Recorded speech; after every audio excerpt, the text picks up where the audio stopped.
Okay. Hello everyone. I am Dr. Ramesh from India. I am here to present a case of NMDA receptor encephalitis. So, as we all know, NMDA receptor encephalitis is an autoimmune encephalitis which involves antibodies against the NMDA receptor, which leads to its neuropsychiatric manifestations. So I have a case of a young lady who suffered from this disease. Let's look into it. So before we go into the case, I have an interesting fact. Historically, NMDA receptor encephalitis is thought to be the cause of demonic possessions, which has been documented in several films. And yeah, so that's something I thought is interesting.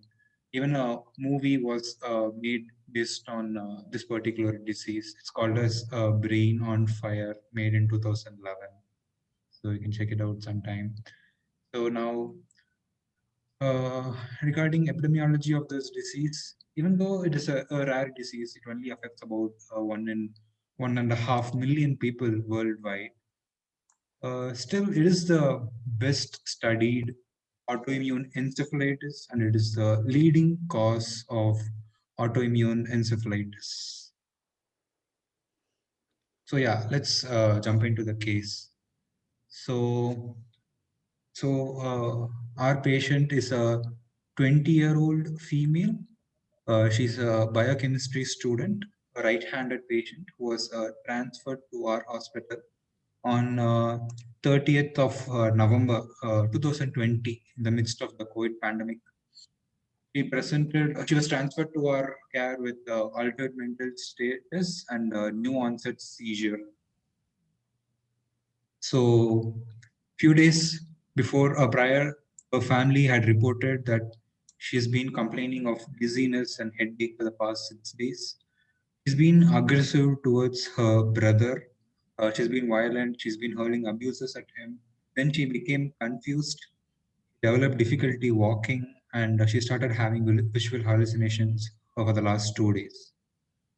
She does not have any history of weakness, paresthesia, dysarthria, excessive sweating, urinary or fecal incontinence. Uh, she does not have any previous history of seizures. Uh, she does not have any history of any medical conditions, no history of any surgery that has been done on her, no history of any medications that she's been using, including OCP use. And she has not contracted the COVID, and that time the vaccine was not even invented. So, on examination, her vitals looked fine. Her BP was 110/70, her heart rate was 82, and it was afebrile. She was confused. She was not oriented to time, place, or person. So, cranial nerve examination, we did as much as possible for this patient. We couldn't find any abnormality. Uh, Motor examination, grossly her limbs looked symmetric. Her bulk looked appropriate and normal. Her power and tone were normal.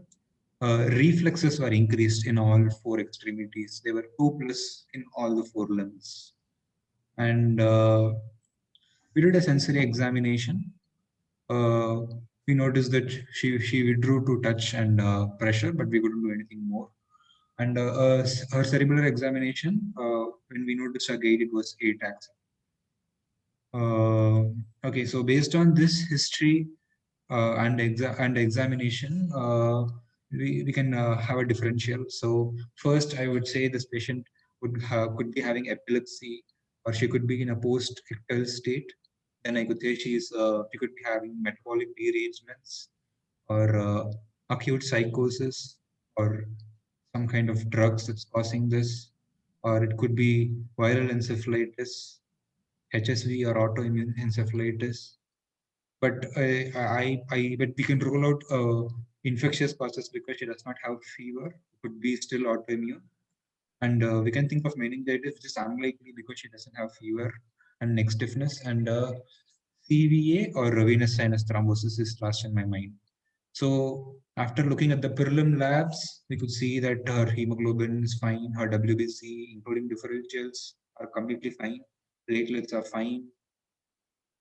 Her urine was good, no abnormalities, and her tox screen was negative, and her glucose was 74. Her electrolytes were fine.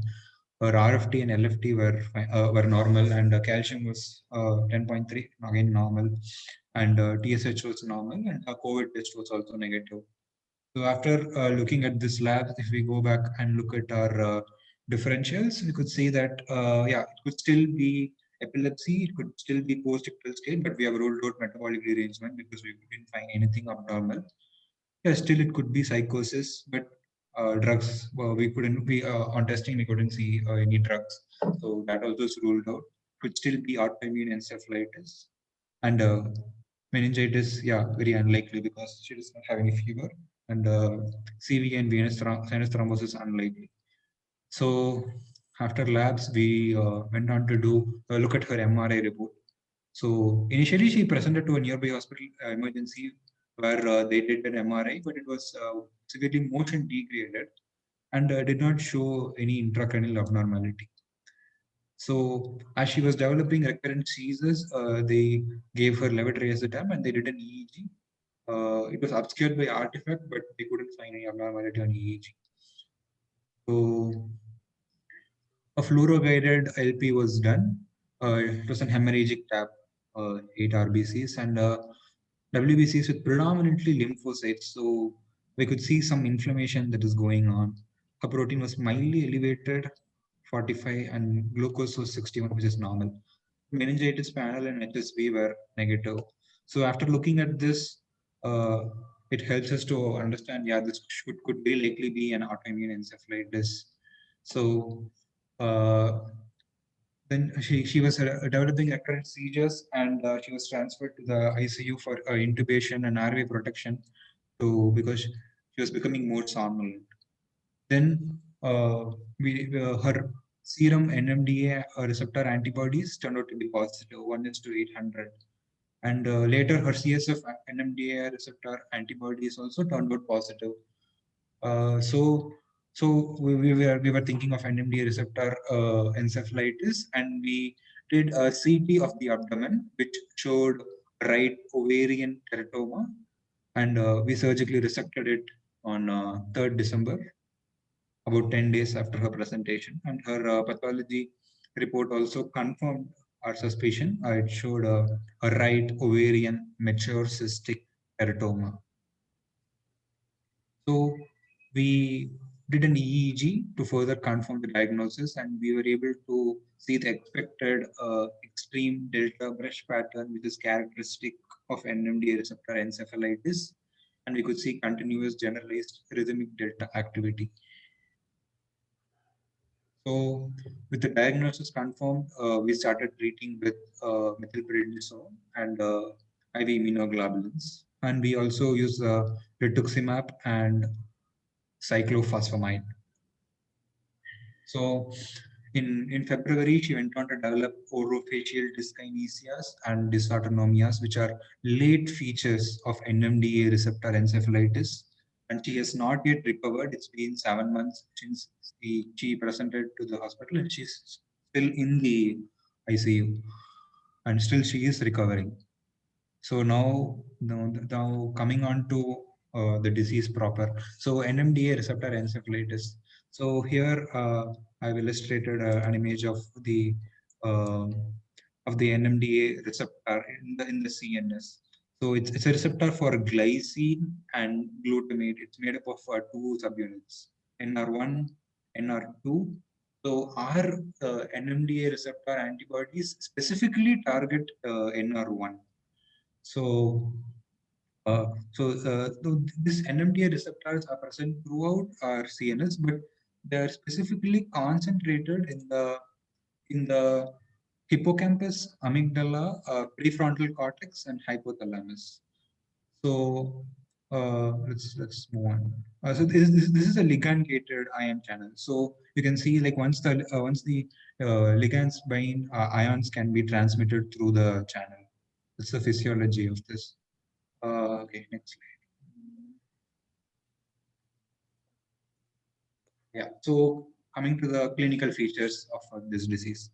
So NMDA receptor encephalitis, the features can be classified into early presenting features and late features. So similar to how our patient presented, they could present with neuropsychiatric symptoms like psychosis, behavior change, like how she was hurling abuses, amnesia, dysphasia, and seizures are present in about 70 to 80% of the patients. Late manifestations include dyskinesias, that is orolingual and facial dyskinesias, and dysautonomia, both of which were present in our patient, altered consciousness, and central hypoventilation. So they develop seizures which could be temporal or extratemporal in origin, and they could present with non-convulsive status epilepticus or refractive temporal lobe epilepsies. So here is an MRI of NMDA receptor encephalitis. So you can see this is the region where the hippocampus and the amygdala are. You can see the lesions here. They're in fact present bilaterally.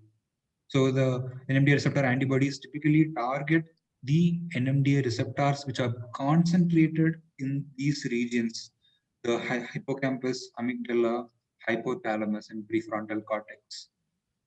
So these are the sites of origin of epilepsy in these patients, origin of seizures in these patients. So we can diagnose it using a CSF examination. As we saw in our patient, there is inflammation with elevated white cell count, predominantly the lymphocytes, and protein could mildly be elevated with or without the oligoclonal bands. EEG, the characteristic finding is an extreme delta bridge. I can show it to you here in the EEG. So this is an EEG pattern of a patient with NMDA receptor antibody encephalitis. So here you can see the rhythmic delta extreme delta bridge pattern, which is present consistently.